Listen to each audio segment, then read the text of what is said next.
public charter schools and 4 private schools within the South Carolina High School League, and that number is only going to grow, right? So, I mean, this is something sooner or later the legislature is going to have to tackle head on, right?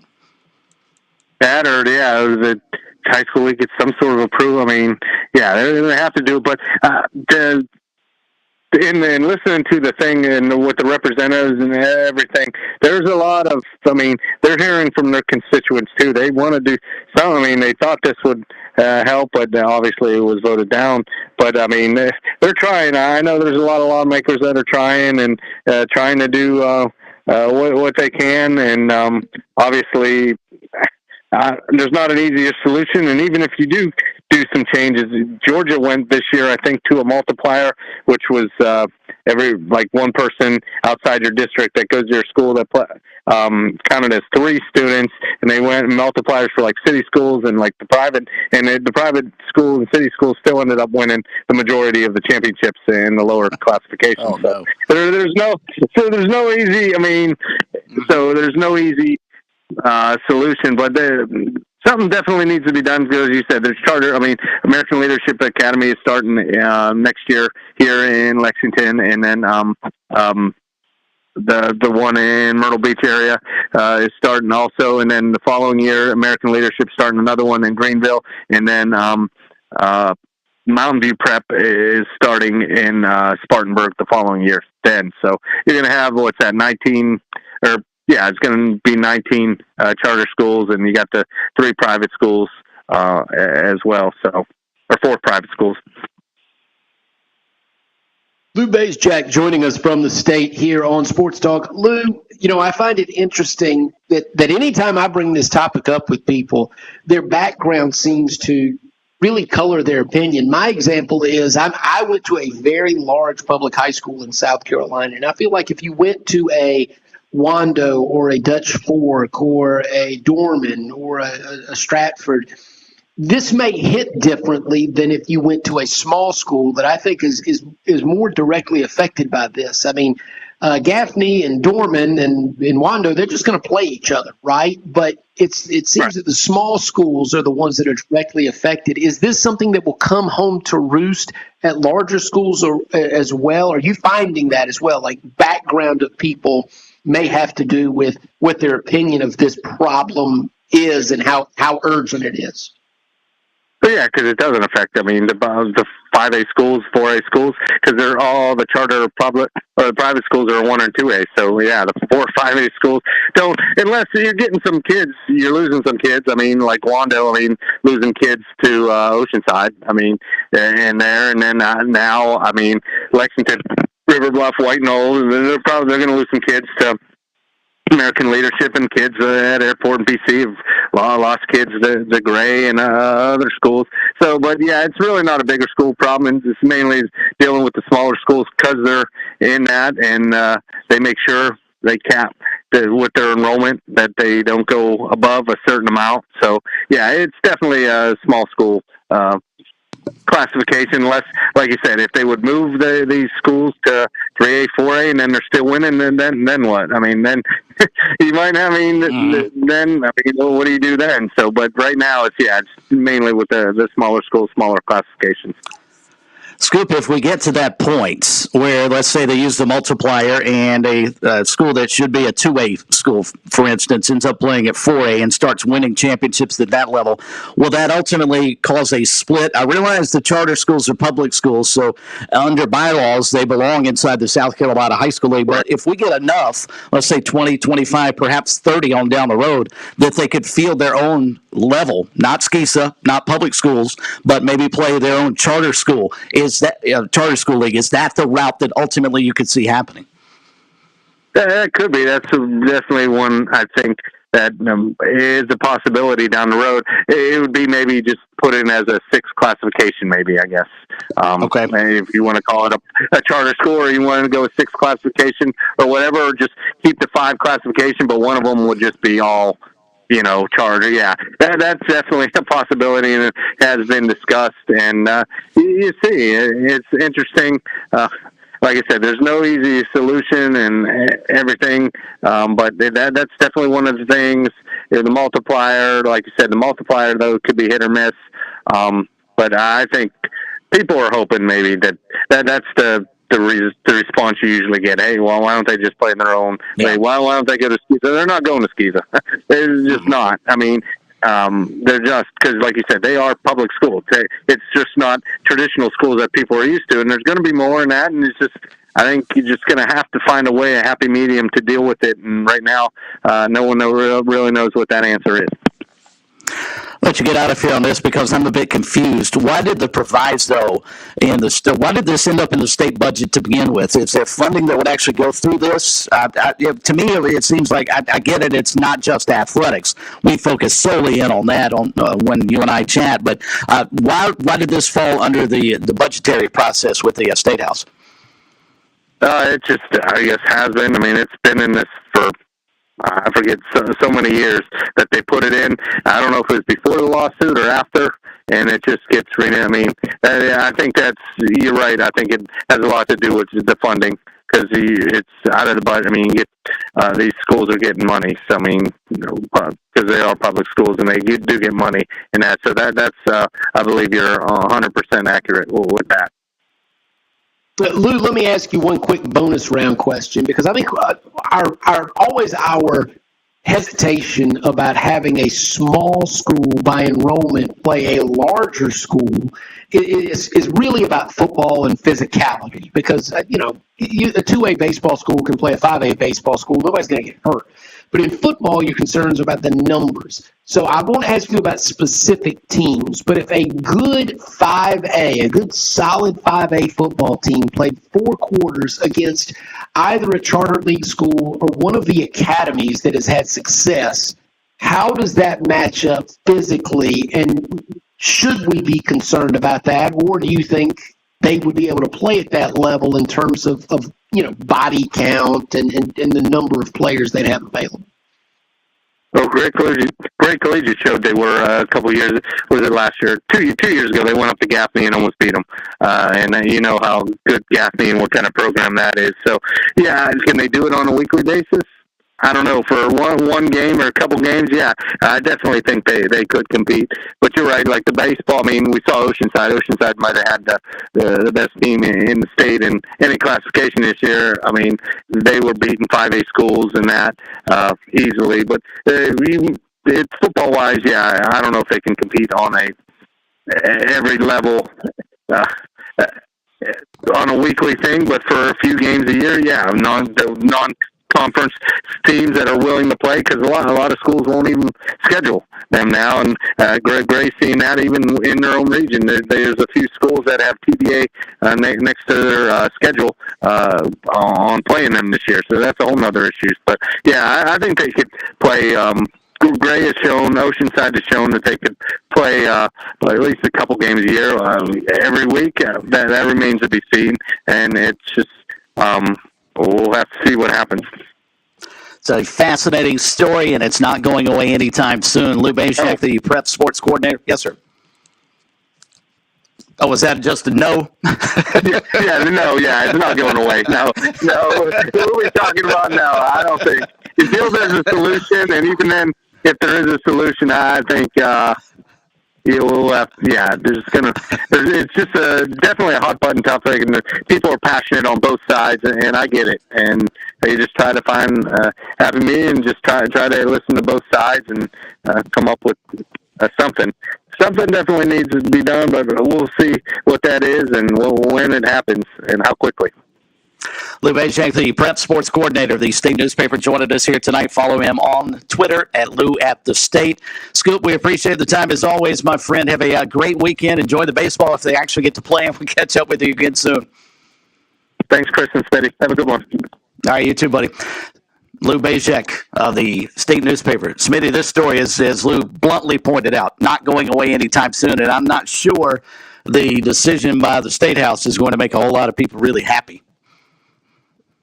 No, I think that's a mistake. You said it. Kick the can down the road. And I'm fine if they kick it back to the high school league, but as I understand it, the proviso prevents the high school league from even making a ruling. So It may just be that we've got to get some decision makers in a room, and I mean, some ADs and principals, and they're going to have to carve out a plan and then present it, and then you're going to have to fight this proviso, and maybe just as you have often suggested, just skip the political process altogether at the state house level and handle this at the high school league level. But it is fascinating, and that's why I asked the question about whether they could play in football or not, because in truth, I don't think anyone would have, a grand objection to a charter school or a private basketball team playing up a couple of levels.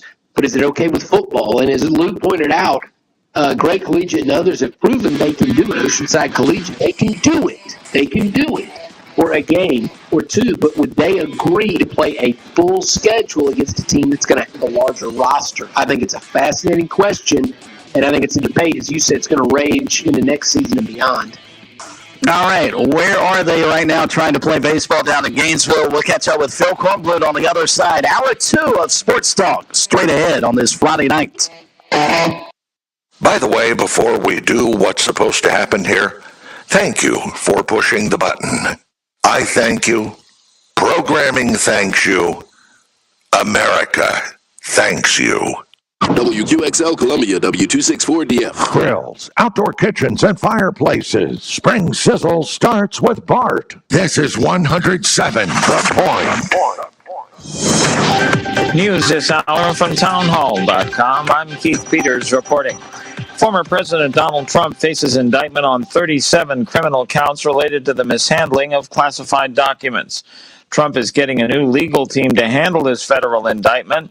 White House correspondent Greg Clugston reports. 2 lawyers have quit the former president's defense team as Trump prepares to appear in federal court on Tuesday. In a joint statement, Jim Trusty and John Rowley said they resigned as Trump's counsel and will no longer represent him in either the indicted case or the January 6 investigation. On social media, the former president announced he would now be represented by Todd Blanche, a New York lawyer who is representing him in another criminal case in Manhattan's Supreme Court.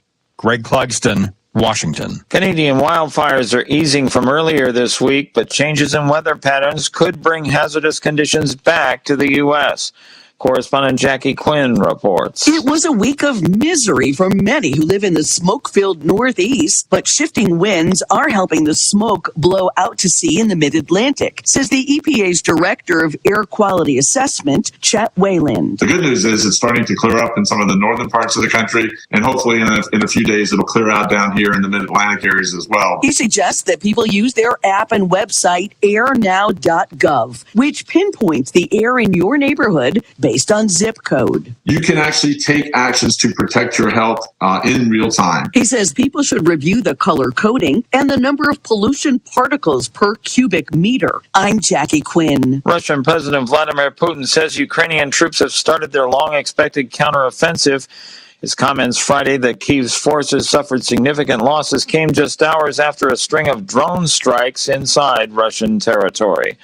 On Wall Street, the Dow by 43 points. More at townhall.com. Factor pain relief that's natural, pain relief that works, and pain relief that attacks the source of the pain.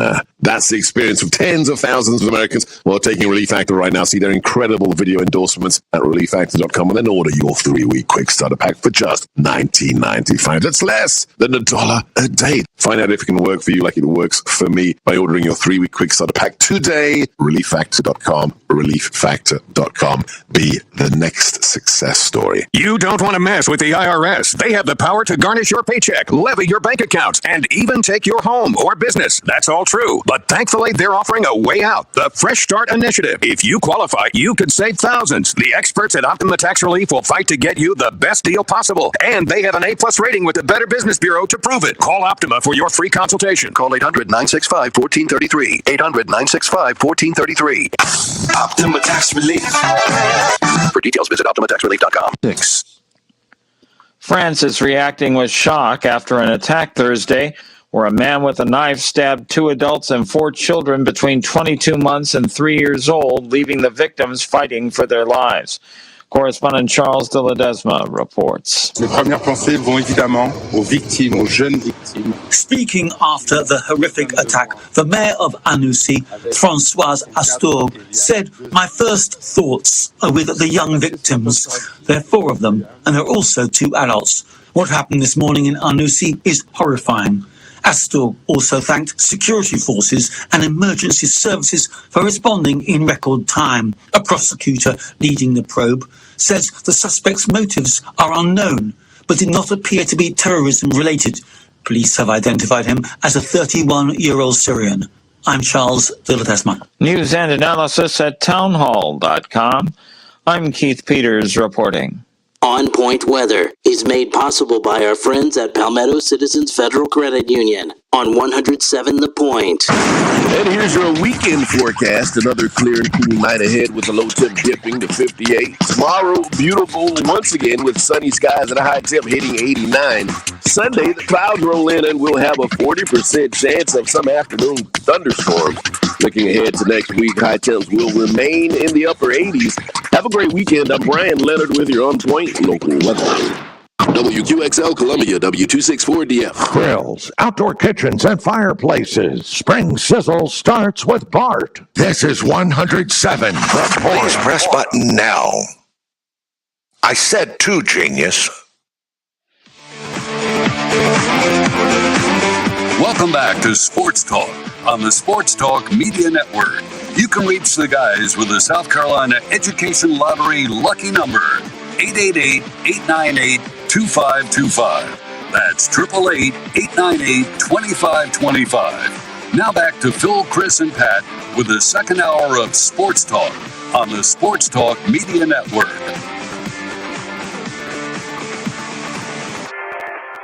Rolling along, we are on this Friday night edition of Sports Talk on the Sports Talk Media Network. Chris Bergen here in the PD. Matt Smith with us tonight down in the Low Country, and we also have Graham Pope sitting in for Pat Daniel back in our Columbia studios. We catch up with Phil Kornblut live in Gainesville, Florida, here in just a quick second. If you'd like to be a part of the program, you can at 888-898-2525 on the South Carolina Education Lottery lucky number. And did you know that since 2002, more than 2.1 million lottery-funded scholarships such as Life, Hope, and Palmetto Fellows scholarships have been awarded to South Carolina students? You can learn more if you didn't at the South Carolina Education Lottery's impact at sceducationlottery.com/education wins. Playing for fun is a win for education. They are hoping to play for fun, and a trip to the College World Series down in Gainesville, Florida. Game 1 of the Super Regional between USC and Florida was set to start at 6. It has not started, and partly because of rain. So we say hello to Phil Kornblut once again, who is watching it rain in Gainesville, to give us another Weather Channel update. It appears that we're going to get throughout the night here on Sports Talk. Corn, any improvement on the skies? Well, yeah. Oh, yeah, very appropriate. Very appropriate. Yeah. That seems to fit. Oh, raindrops keep falling. They keep falling. Nicely done, State Man. Nicely done.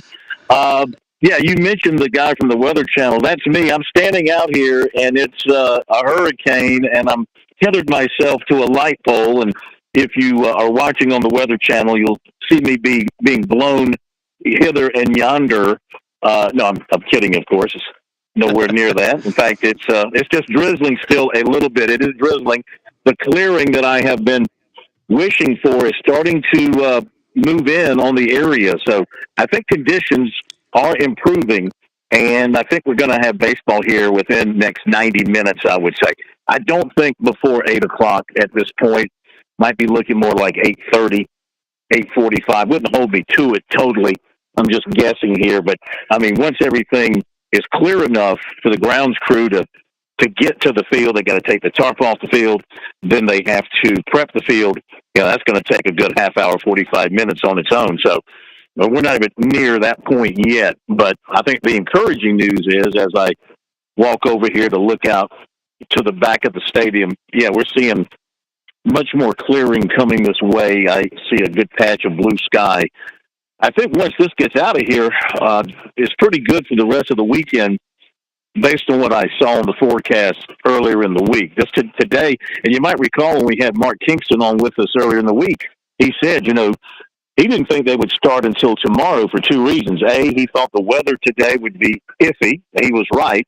And B, because Florida played on Monday, he thought the NCAA would put this regional as a Saturday start. Obviously, in their wisdom, the NCAA has struck out once again on both fronts. So we continue to wait, and I think we will have baseball here. And I don't have any doubt that we'll have baseball, but it's going to be about another hour and a half tops, I would say. So what have you been doing the last hour or so? I mean, obviously you've been watching it rain, but have you had a chance to check out the concession facilities that wander around the ballpark? I mean, what's going on again? What are the people doing that are just sitting there in the stands hoping for baseball tonight? Well, I have no interest in mingling with the people. I stay as far away as I have no interest in that. I've been trying to clean up some email and check on the score of the other game and talking to some people in the press box and trying to stay awake, basically. What else can you do? I mean, we've been to, two places that are the worst places to be during a rain delay, baseball parks and racetracks. And you and I, we've had our share of rain delays at both locations. Neither one is a whole heck of a lot of fun.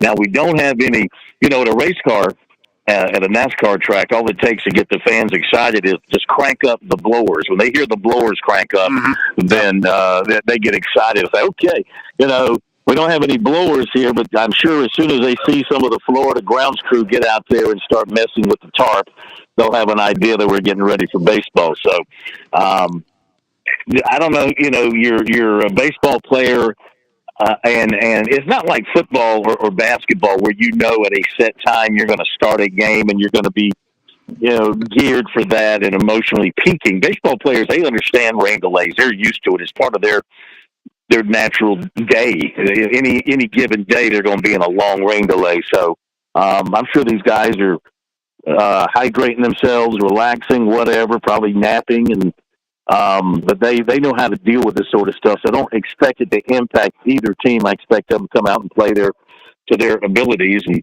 see who can pitch the best and get the key hit and not make the errors. With the field conditions, again, being as sloppy and as soggy as it's going to be out there, whichever team can adjust best to that and not make the mistakes related to a wet field, a wet baseball. I mean, outfielders are going to have to really watch their footing, I would imagine, chasing down balls. You don't want to slip and turn a single into a double into a triple, and things like that. So something to consider as we sit here and wait and ponder and think about things that could happen once we do start playing baseball. Corn, this is a tough question because, as you mentioned, the weather is almost impossible to predict. But, you're right. Baseball players, they can handle the delay except for one position. The pitchers kind of get thrown off a little bit. And I just wanted to ask, is it possible that if they started this thing, say, in an hour, that they could get delayed again? Because that could affect Kingston's pitching plans. You could go, in other words, you could start a bullpen guy and try to save Hicks if his night were going to be cut short anyway, if there's going to be a second delay somewhere tonight. Yeah, that's an excellent point. I'll say this.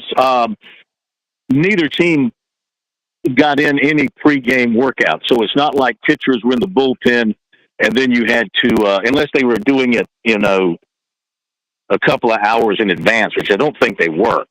I've been here since about 5, so that's an hour before game time. No players have been around. No players have been on the field.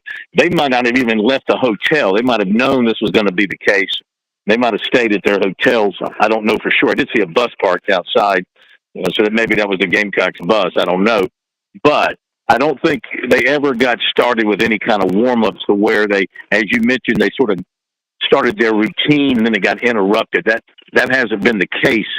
I think from what I can gather, the forecast gets gradually better. The percentage of rain chance decreases by the hour as we go through the evening. So, and it's cooling off. So I don't think, like from a thunderstorm standpoint and lightning and stuff like that, that's going to be any sort of a major problem. So I think once we get started, we're going to be fine. I think once we get started, we'll be able to roll through this thing. I think both head coaches can confidently start they're playing starters without worrying about having to shut them down after 3 or 4 innings because of weather.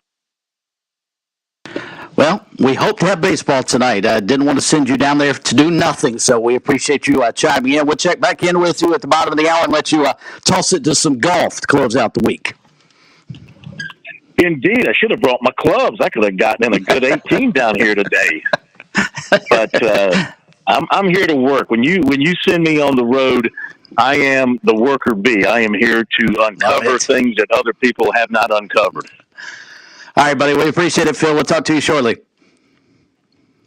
All right, that's Phil Kornblue live on the ground in Gainesville. Still raining there, so we hope to have baseball at some point in time. In case you missed it, super regional action earlier today. What was a tremendous game. Duke beat Virginia. Had to come from behind to do so and knocked off the number 7 national seed Virginia 5-4. Blue Devils now 1 win away from advancing to the College World Series. Game 2 of that super regional scheduled for tomorrow. Meantime, they are in the top of the 9th inning out at TCU, where they are playing the host, even though Indiana State actually would have been the host had they not been hosting the Special Olympics of Indiana on the Indiana State campus. So Indiana State, the home team in Game 1, they trail TCU, again, top of the 9th by a score of 3-0 later on this evening. As a matter of fact, here in about 45 minutes or so, Oral Roberts will take on Oregon in the Eugene Super Regional. And Smitty, before we get to Jeff Owens inside the fast lane, one bone of contention I had for the NCAA. The Duke game started at noon today. TCU's game did not start until 5 o'clock. Of course, the Gamecocks were supposed to start at 6, and Oral Roberts, Oregon, scheduled for 8.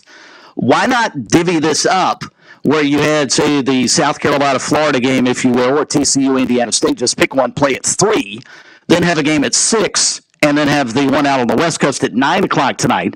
So you didn't have this big gap between the first game and the next 2. And, oh, by the way, you also didn't have games overlapping one another to try and split up the audience that would normally probably tune in just because you love college baseball to watch all 4 today. Well, I don't know right off, Chris, but I know this. I'm not just going to sit here and let you disparage the grand name of the NCAA. They have... My apologies. Been a beacon of intelligence and sound decision-making my entire life. No, I think you're right, and you know what it is. It was a partnership probably with ESPN, and they discussed this, and frankly, I'm into it. I'm into every game, but I would bet that were trying to almost not hide, but they weren't trying to showcase TCU and Indiana State. I imagine they think that's not going to be a real ratings grabber, and they're probably right. As much as I'm into it and you're into it, anybody that's a baseball fan and a college baseball fan is into it. And we're lucky in this state because I think the real showcase is South Carolina and Florida. It's a shame it's been delayed by rain, but I think that's the one that ESPN has been pointing to all day. They looked at these matchups and they said, that's the one we want to put front and center in front of everybody. Well, one other gentleman I know is a big baseball fan. Matter of fact, he's been at baseball games when he's joined us to talk NASCAR. It is a Friday as they get set to travel out and run the road course at Sonoma Raceway. And that's right. It is time for us to go racing inside the fast lane as we welcome aboard Jeff Owens. Back to Sports Talk. Jeff, good evening. You involved? You excited about the college baseball super regionals this weekend? Oh, yeah, absolutely. Absolutely. I watched the Duke game this afternoon. I got TCU on right now and just waiting out this weather delay like everybody else. Hopefully we get going here in a little bit. So you fall into Smitty's class, huh? You're a seam head by heart and a NASCAR fan by trade. Yeah, I love college baseball. I love all baseball. I mean, actually, years ago when I covered NASCAR, I would determine which trips I went on based on which major league stadiums I could get to. That's how I figured out my travel schedule every year. But I love the college game. I enjoyed my years covering South Carolina baseball, and I'm still a big fan. I was up there last weekend for the regional, and that was just incredibly exciting to see them get through that and head on down to Florida, and hopefully we can keep it going. All right, let's get into your wheelhouse, if you will, the other sport you love, and that's NASCAR. What were your takeaways from the racing action up near St. Louis this past week? Yeah, I thought it was a pretty good race. A lot of drama. Certainly it was hurt by that long rain delay. I think that hurt viewership and hurt things a little bit. But it wound up being a pretty good race. We had some action there at the end and some drama. And then I thought another good, exciting finish, with Kyle Busch stepping forward and winning his third race of the season. And he is certainly establishing himself as a favorite this year and doing what a lot of people thought he might do when he stepped into that Richard Childress car. And he's kind of got it going on right now. Needs to work on the consistency a little bit, but going to be interesting to see how many races Kyle Busch can win this year. So you're not surprised? I was a little bit surprised that he's had quite the success he has, not because of talent. I don't know that there is any more talented race car driver on the planet than Kyle Busch. I just wasn't sure that going from Joe Gibbs Racing over to Richard Childress, he would have the same equipment to be able to contend. Yeah, I think that's a good point, Chris. On the surface, I think that was probably the right thinking, and I was a little bit skeptical myself. Mm-hmm. But this new car has been a game changer. And, Richard Childress Racing was clearly way behind Joe Gibbs and Hendrick and the rest of them for a few years there, but for several years, in fact. But this car last year really leveled the playing field. Childress and them stepped up a great deal. They won 4 races last year. Tyler Reddick, who drove that car, that number 8 car, before they replaced him with Kyle Busch, he won 3 times last year, and he was a contender. So based on that, I kind of felt like, you slide a veteran guy like Kyle Busch into that car, I kind of felt like that might be a good move for him. And, and he's clearly the star over there now. At Joe Gibbs, things were kind of spread out a little bit. He had to compete with Denny Hamlin and Truex and those guys, but he's the man over at RCR now, and he's getting good stuff, and I think they're on top of it, and I think they're going to keep winning races. Jeff Owens with us inside the Fast Lane. We'll get his thoughts on the upcoming road course race at Sonoma momentarily. But, Jeff, earlier this week, NASCAR announced it has made some major safety improvements to the next-gen car, and they'll actually debut in Atlanta when the circuit returns to Atlanta. I have to admit, vocabulary-wise, I'm not quite sure what they've done. So what has NASCAR done to try to improve after some horrific car wrecks that we have seen thus far this season? What have they done to try and fix the car? Yeah, there was a potentially really bad one at Talladega when Kyle Busch got spun and his car went back up in the middle of the traffic and he basically got T-boned in the door. And that's usually not good. So what they've done is they have gone in and allowed teams to strengthen that right side door or the left side door, strengthen the door panels with some more, steel and bars in there. And also they've softened up the front clip and some of the front of the car to make it more crushable so that the front is absorbing the brunt of the impact instead of the driver's door. And this is kind of a continuation of what they've been working on all year, is trying to strengthen the side of those cars when they impact the wall or get hit by another car so that so much of the impact is not delivered to the driver. So another good move by them. I don't think anybody's going to have a problem with that. It's it's an evolution with them on this car, and they keep making steps to make it safer, and that's certainly a good thing. Jeff, we'll have to go quickly. You and I have known each other a long time and talked a lot of racing in the past, and so I won't get too negative. I promise not to get too negative. I don't like this race coming up. So. Yeah. And all I want the answer to is has it changed with the next gen car? Should I tune in now with the new car? Yeah, I don't know the answer to that, Smitty. Sonoma is a road course where they have some action, but it seems like strategy plays much more of a factor there than it does at at other road course races. We've seen a ton of drivers win that race on strategy calls, pit stops, fuel strategy, stuff like that. That seems to play out often at Sonoma. So I don't know that the car is really a factor. I think it's just a racetrack that's the perfect length for strategy to play into it. And we saw that last year with Daniel Suarez winning. Wouldn't surprise me if we see it again. I mean, we know who's going to be fast. Chase Elliott, Tyler Reddick, Kyle Larson, those guys, but I think strategy wins that race out there, and that's probably going to happen again Sunday.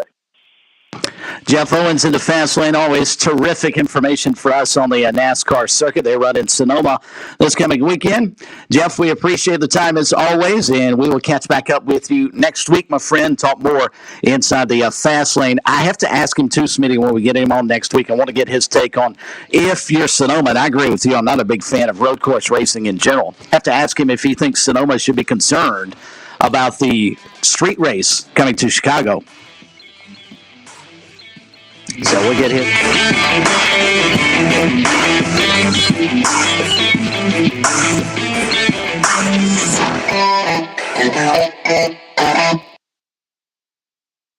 George Bryant here with Tsunami Bar Sports, and wow, Tsunami Robbie, there is now an amazing technology that you can use when you train receiving large game without having to endure pain. Please explain. George, that is the magic combination. I have 3 simple words to define that entire concept. Stimulation, not annihilation. Regardless of your training goals, there is a level of stimulation that is optimal for your desired gains. Tsunami Bar's flexible bar technology meets these demands because the user determines the level of stimulation with the amount of speed and force they impart into the bar or training device. Hey, this is Phil Kornbluth. The Tsunami Bar is a terrific training device, whether you're working on your fitness or your golf game. It's convenient, it's easy to use, and you won't feel beat up afterwards. Be sure to click on the digital ad on SportsTalkSC.com and get 5% off any order using promo code BBB5. Don't wait. Order today.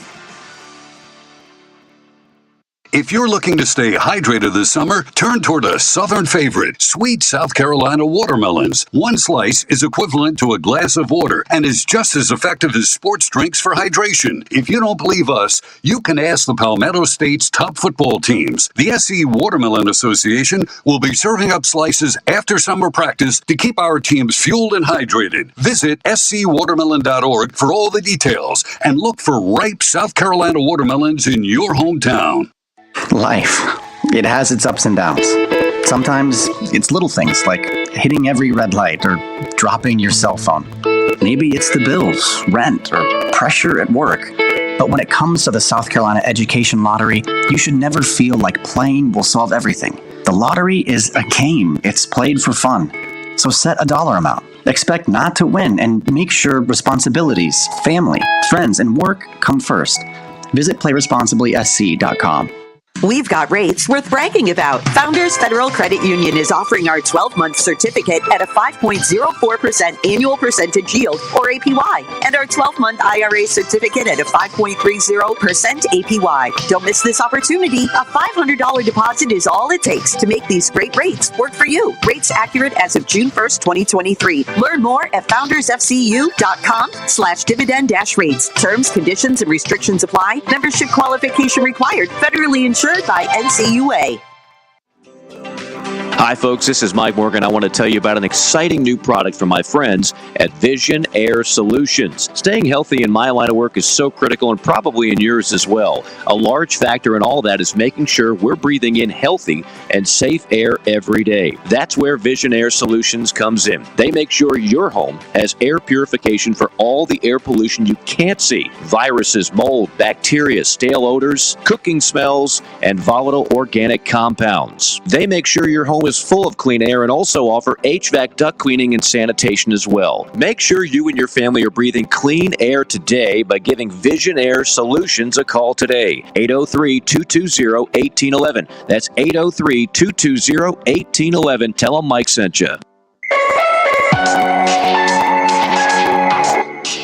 Got to get right to it. Time for the recruiting report here tonight on Sports Talk. It is, as always, brought to you by our good friends at Seawells. Their wonderful daily luncheon buffet that Phil and I and Pat and everybody else just raves on from 11 a.m. until 2 p.m. Plus, they're the best in the catering business. Check them out at SeawellsCateringSC.com. Couple of nuggets for you before we get into the transfer portal, John, report. Offensive tackle Casey Poe of Lindale, Texas, is sticking to his schedule for official visits. So his third trip will be this weekend at Texas Tech. Georgia drew his first stop back in May, and last weekend Clemson was the location. Post said Clemson not only put its best foot forward, they took a major leap with him. They're definitely going to be in consideration, according to Poe. They're sitting very high right now.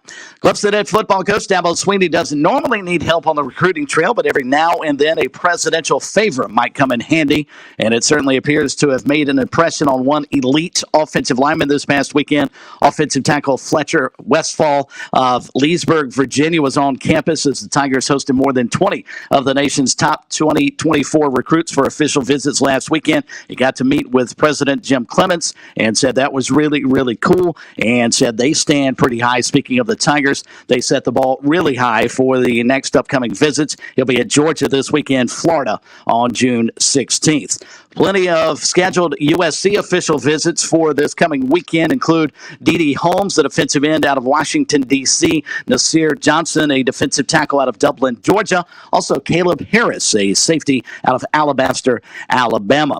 Scheduled visits for some other targets that USC has this weekend. Liam Andrew, an offensive tackle, he is going to Wisconsin. Also Chasen Johnson, cornerback, he is visiting Pittsburgh. And a quick note on our transfer portal, John, brought to you by our good friends over at Dumpster Plus. They provide a roll-off dumpster and portal, John, in one. Well, here's a guy who can do it all. The all Sunbelt first-team selection and Louisiana star forward Jordan Brown has entered his name into the transfer portal. He stands 6 feet, 11 inches tall, scored 19 points, grabbed 9 rebounds, and he's in the portal, John. On Point Weather is made possible by our friends at Palmetto Citizens Federal Credit Union on 107 The Point. And here's your weekend forecast. Another clear and cool night ahead with a low tip dipping to 58. Tomorrow, beautiful once again with sunny skies and a high tip hitting 89. Sunday, the clouds roll in and we'll have a 40% chance of some afternoon thunderstorms. Looking ahead to next week, high temps will remain in the upper 80s. Have a great weekend. I'm Brian Leonard with your On Point local weather. Hey, honey, I know you're taking some meds for cholesterol. I was reading that if you're on these medicines, you should also be taking some CoQ10. Actually, our pharmacist mentioned that to me already. He called me the other day, and we went through each of our medications together. Really? He called you? Yeah, he asked if I was having any side effects, recommended supplements that could help me, and let me know the risk of mixing certain drugs. Wow. I'm happy to know that True Pharmacy is thinking about us. True Pharmacy, 1628 Charleston Highway, 3217 Divine Street, or visit truerxsc.com.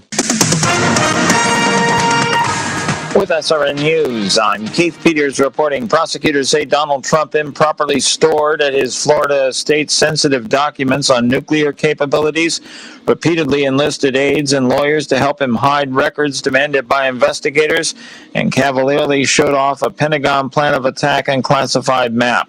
That's according to a sweeping felony indictment that paints a portrait of Trump's treatment of national security information. Alabama Congressman Mike Rogers is calling the indictment the most sinister turn yet of President Biden's weaponization of the Justice Department. Former UK Prime Minister Boris Johnson says he's quitting as a lawmaker after being told he will be sanctioned for misleading Parliament.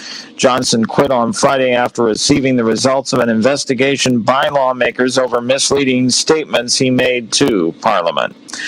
More details at srnnews.com. Father's Day in the Midlands. Time to celebrate Dad. And did you know it's actually a fact of life? Dads love Shooter's Choice, and dads love a new firearm for Father's Day. Yeah, I've talked to plenty of dads. In fact, I'm one myself. Dads do love Shooter's Choice. And through Father's Day, there's great deals on shotguns, rifles, even handguns. Great gifts like ammo, scopes, and accessories to put a smile on Dad's face.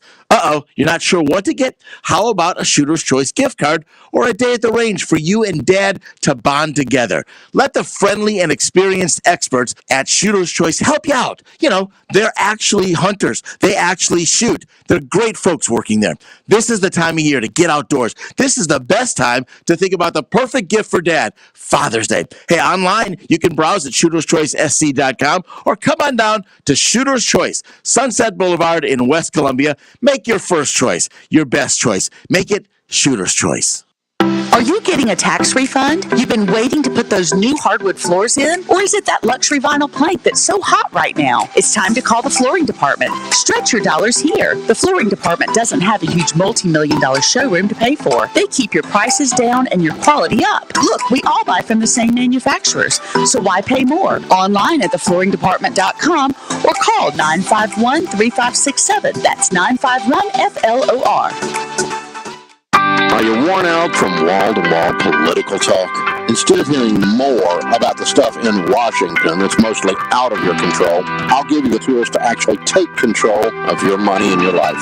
Dave Ramsey here. Join me right here on The Point.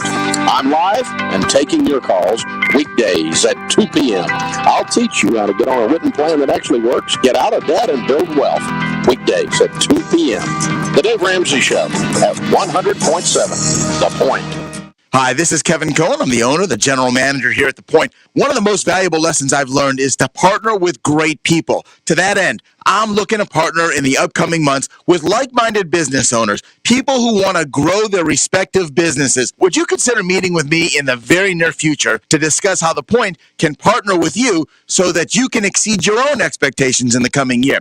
Let's sit down over a glass of tea, a cup of coffee. Let's talk about how your business and my business can work together to meet our collective goals. I'm not looking simply for advertisers. I can find them by simply cold calling people a few times a week. What I'm looking for are business partners who share the vision that I have for my own small business. That vision is very simple. Local businesses need to support local businesses.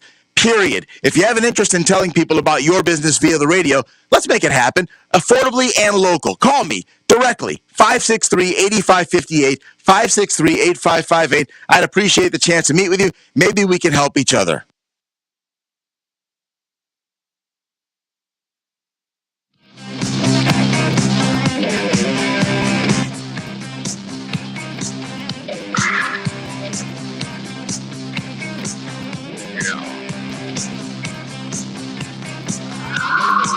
Sharp-dressed man about to join us in a moment. He may be a drenched man, but he is a sharp-dressed one nonetheless. We'll catch up with Corn here in just a couple of seconds down in Gainesville. Latest on the weather in Florida as the Gamecocks and Gators hoping to play game one of their best-of-3 Super Regional. It has gone final at TCU, where the Horned Frogs hold off Indiana State by a score of 4-1. So TCU has a 1-game-to-none lead over the Sycamores. Game 2 of what is now the Fort Worth Super Regional set for tomorrow. Meantime, also Game 2 of the Charlottesville Super Regional, which Duke will hold a 1-game-to-none lead after defeating Virginia a bit earlier today, 5-4. Duke trying to punch its ticket to the College World Series, and since they'll play at noon tomorrow, they could be the first team of the 8 to advance to Omaha, and later on tonight, in just about 35 minutes or so, they'll start the Eugene Super Regional, where Oregon will play host to Oral Roberts. But, of course, around here,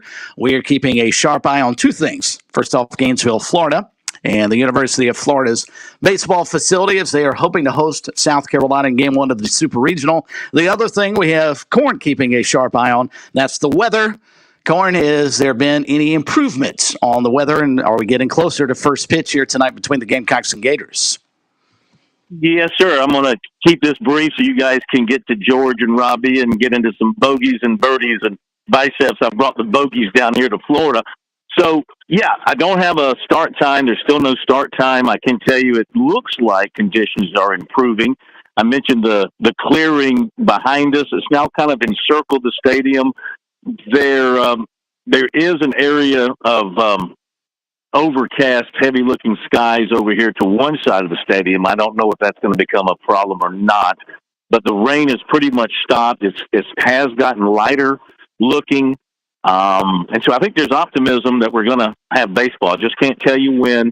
Definitely not within the next hour. I would not say we will not be playing baseball before 9 o'clock. Now, there may be some sort of a drop-dead curfew where you can't start a game after a certain period of time here in Gainesville. I don't know what that is, if there is one. But I would expect that sometime between now and 10 o'clock we're going to get started. Just can't tell you when. Going to be a late night. Hope you brought some coffee with you. I got the Yankees and the Red Sox on the phone, so I got something to occupy my time now. Of course you do. They only play once every other week. Thanks, First Corn. meeting of the year. Thank you. First meeting of the year. Give my best to George and Robbie, and y'all, as George would say, what's he say always? Tee 'em high, but shoot 'em low. Shoot 'em low. Exactly right. Have a good weekend. Enjoy the baseball. All right, that's Corn. You can read all of his reports up on our website. He'll have post-game audio, if there is post-game audio tonight, up on our website at SportsTalkSC.com all through the weekend. And, oh, by the way, you can also check out all of our recruiting information brought to you by Seawells and, of course, the Transfer Portal, John, by Dumpster Plus. You can check all of that out up on our website as well at SportsTalkSC.com. Use the hashtag on social media at hashtag STRecruiting as we talk some golf here to wrap things up on Sports Talk.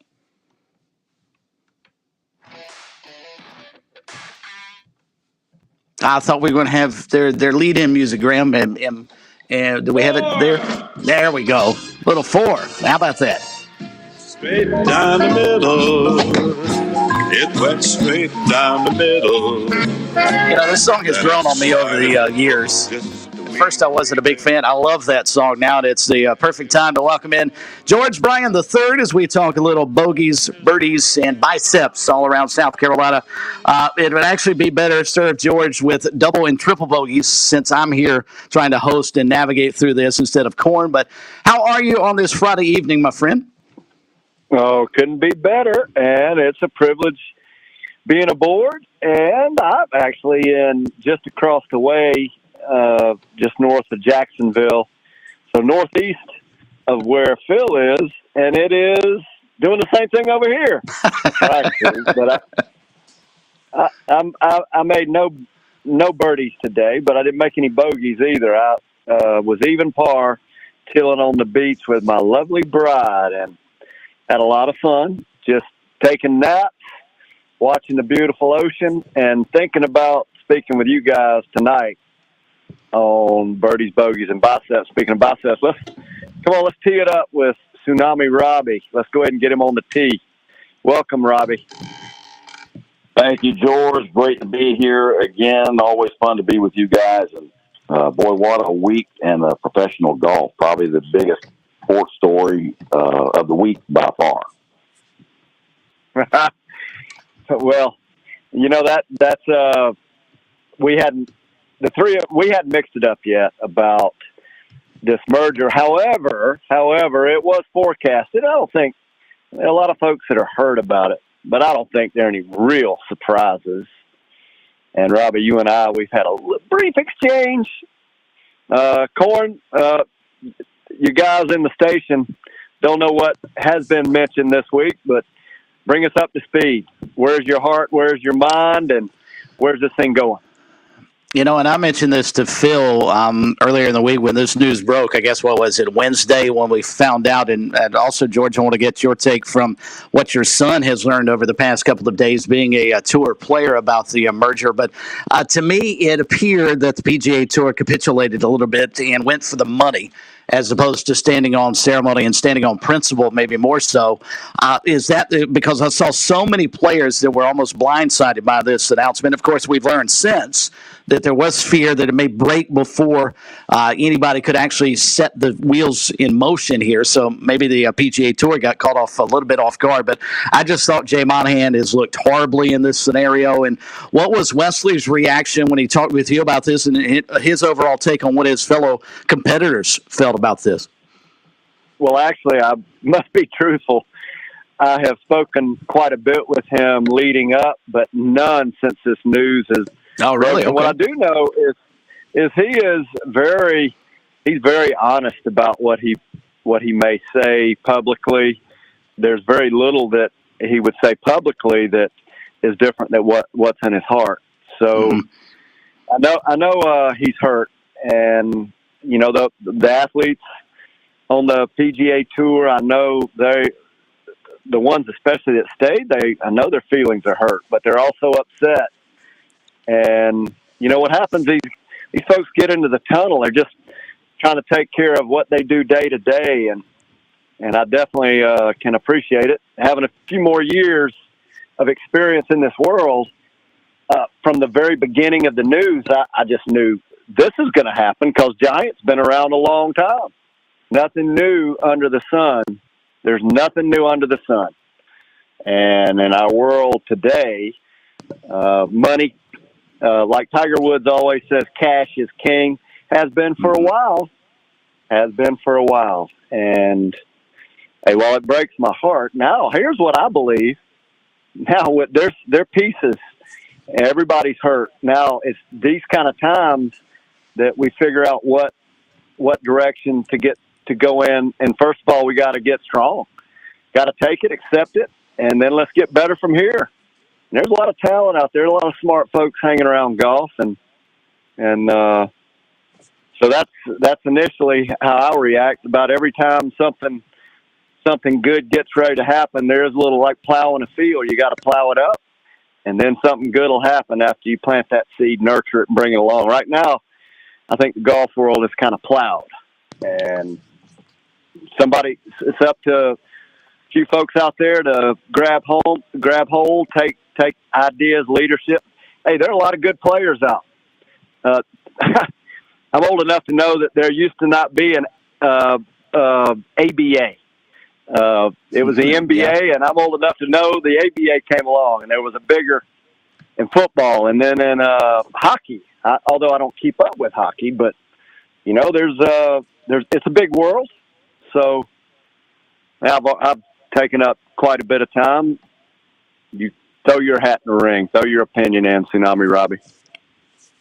Well, guys, it's a deep subject, and while I agree with everything you guys are talking about, I just always fall back on my legal education, and I try to get all the facts. And that's the part that I just haven't been able to gather enough of the facts. Everything that you assume a lot of things based on limited information that you actually know. But just the broad scope of everything that I look at, I was kind of satisfied with the legal battle going on as it was, because I felt like the PGA was winning just about on every front with the current legal issues that were going on. And eventually I thought the whole thing would come into the PGA's favor. However, what a cash burn. They were rolling through tons and tons of money, billions of dollars. And I just really don't believe they had enough money to keep up with the player investment fund in the long run. And they somehow came together. What little bit I've heard is just exactly that. I've only heard it, so I don't know how factual it is. But, if Jay Monahan becomes the CEO of all these entities in this new LLC, then he's going to evaluate with whoever else is on the board or in the decision-making process if LIV will even be an entity anymore. So I find that quite curious. I find it curious that Mr. Greg Norman hasn't said a whole heck of a lot, from what I understand. I think he's made a statement that LIV is here to stay. We're not going anywhere. But if Jay Monahan is going to be the CEO or essentially Greg's boss, then Greg won't have any choice but to do what he's told. So I'm just real curious to see how it all plays out. It's like a big drama right here in front of us in the sport that we all love, and we have people that we know personally that are involved in it on the professional level. So I'm looking forward to seeing it all happen. And hopefully, just like you said, George, it comes out on the good side. Everything will be better in the long run. We just have to wait and see. George, let me interject here something real quick and get both of you guys your opinion on this. If Wesley Bryan's name, let's say, is inscribed in the Wanamaker Trophy after the PGA Championship and not Brooks Koepka from the LIV Tour, are we having this discussion? Pat brought this up earlier this week, and I thought it was a really interesting question. Wow, that one's I don't think there's any question that this was something building behind the public doors. And, maybe they were just waiting for something like this to happen. They got U.S. Open coming up next week. So there will be another opportunity for the players to go there.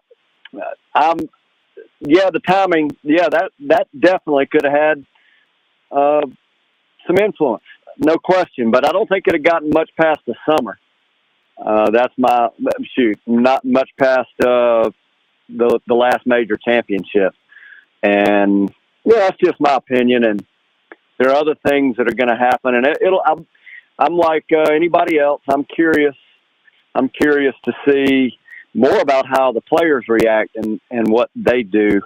But at the end of the day, the Giants have been around a long time. And if you look at the other mergers that have taken place, what typically happens, I don't think there'll be a lot of difference.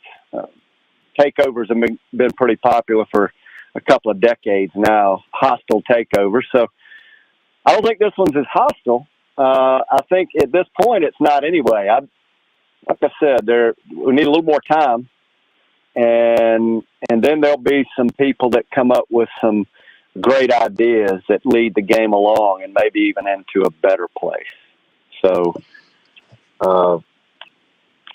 hey, speaking of better place, on the Canadian tour, we got some locals playing good golf. Got Jay Bird, Jonathan Bird is in the hunt, and I think he's sitting there at 7 under par and in the top 10. And also one of Wesley's playing compadres played really good. Wesley's got a habit of inspiring others to play good. He won't play the weekend, but Andrew Novak, who just recently, last couple, I guess he's been out on the tour now 2 years on the regular tour and 1 on the Corn Ferry.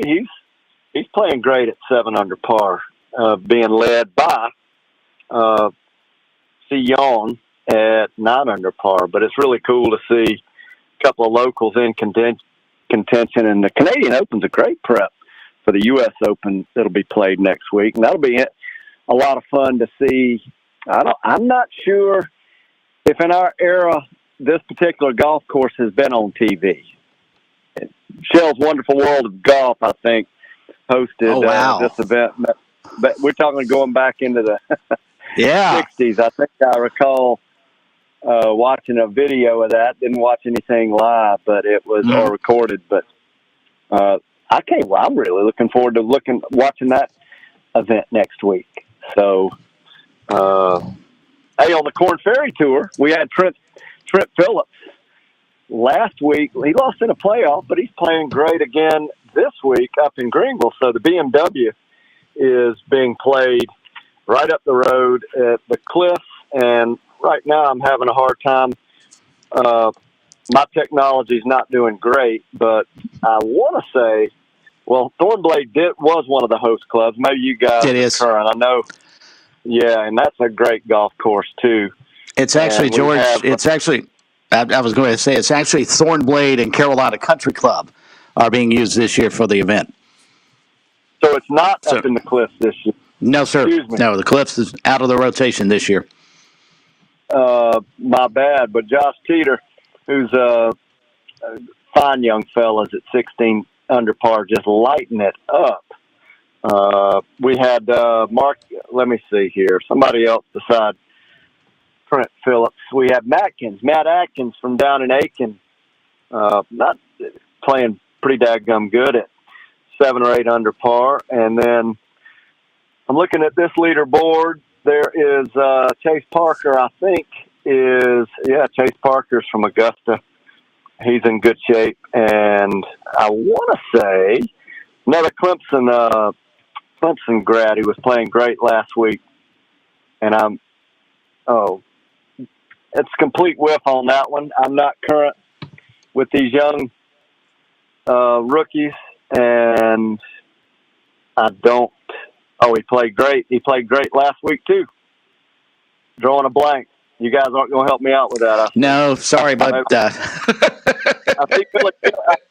I see Billy Kennerly's playing well, and he's a former Tiger. And he's a All-American, maybe even one of the.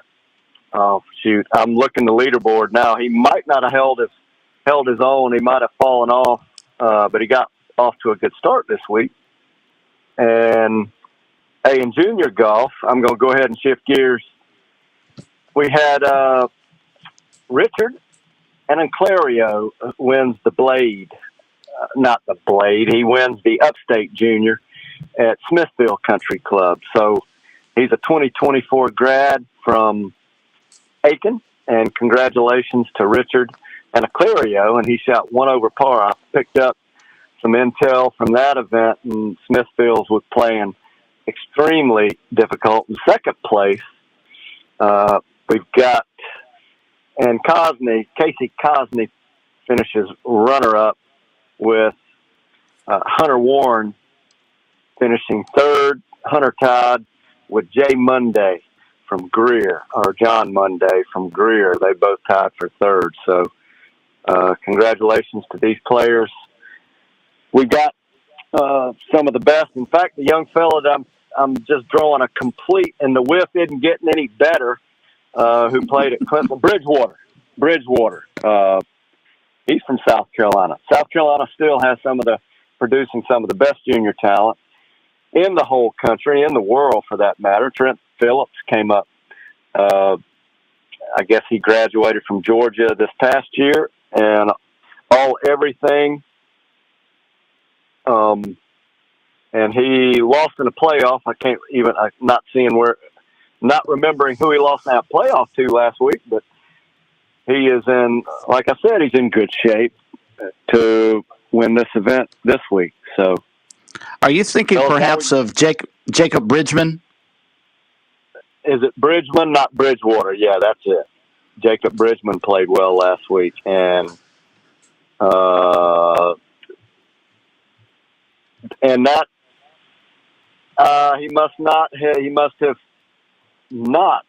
he did. He missed the cut. I found him. He played well last week.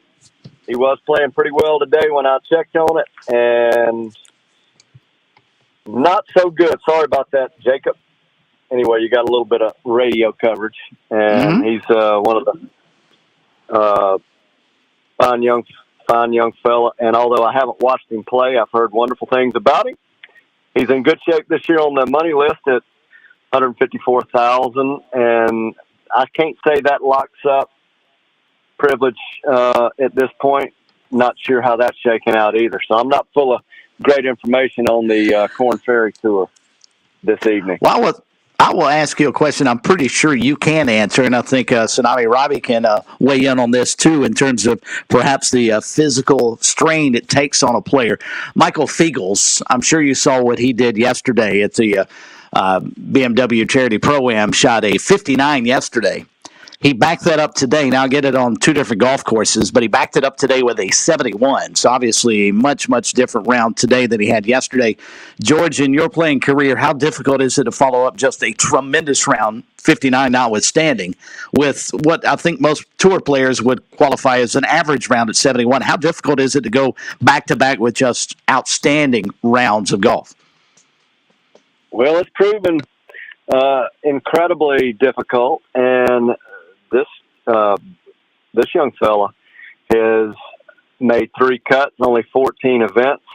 His earnings, as I'm looking at right now, is $15,000, and I'm looking at his. He can't be too old. He looks like he's 14 or 15 years old. Turned pro in 2021, University of Illinois.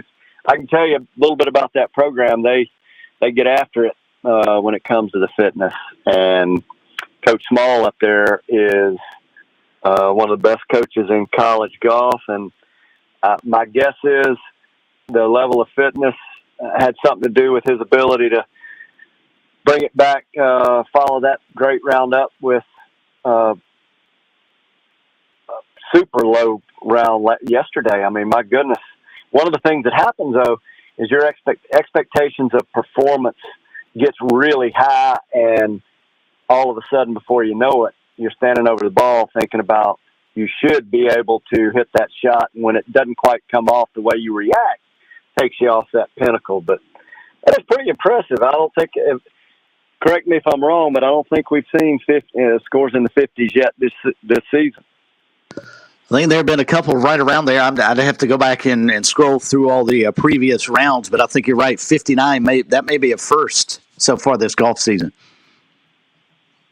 Tsunami Robbie, the kind of physical requirements after you spend it all one day What you coming back with the next day? What you holding on to? Well, yeah, that's a great question. And fitness at any level, whether you're extremely fit or you've kind of just broken into it and you've been working on it for a few months and you're leading to a better fitness regime, any of it helps. And I go right to Terrell Hatton, who is, I think he might be tied for the lead. He's either tied for the lead at the Canadian or one stroke off the lead. He's in the final group tomorrow. And he was asked after the round that he's been playing so well all year, maybe missed 2 cuts all year long, week after week after week. What do you attribute all this consistently good play? And he said, the only thing I have changed is I got back in the gym. That's it. He said, my fitness level is better. I feel better. I'm eating better. My mental capacity just seems to be improved as far as confidence or shaking off a bad shot or a bad luck situation, because that happens in golf all the time as well. And so fitness at some level, whether it's just getting started or very advanced, is going to help.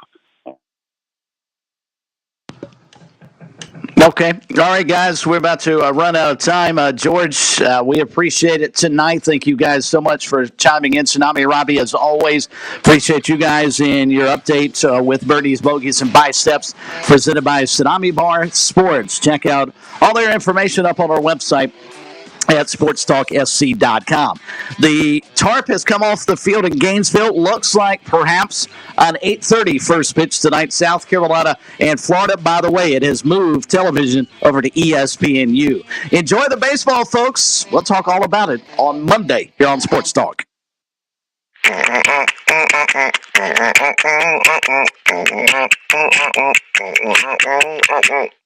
Someone will be right with you. The Point. WQXL Columbia, W264DF. Grills, outdoor kitchens, and fireplaces. Spring Sizzle starts with Bart. This is 107 The Point. News this hour from townhall.com. I'm Keith Peters reporting. President Trump has been indicted on 37 counts related to the mishandling of classified documents. Special counsel Jack Smith says national security laws have to be followed. Our laws that protect national defense information are critical to the safety and security of the United States, and they must be enforced. Violations of those laws put our country at risk. But Trump supporter Donald Tarka Jr. of Palm Beach, Florida, tells WPTV the legal harassment of the former president is embarrassing for the country. All the other leaders of the countries have got to be looking at our country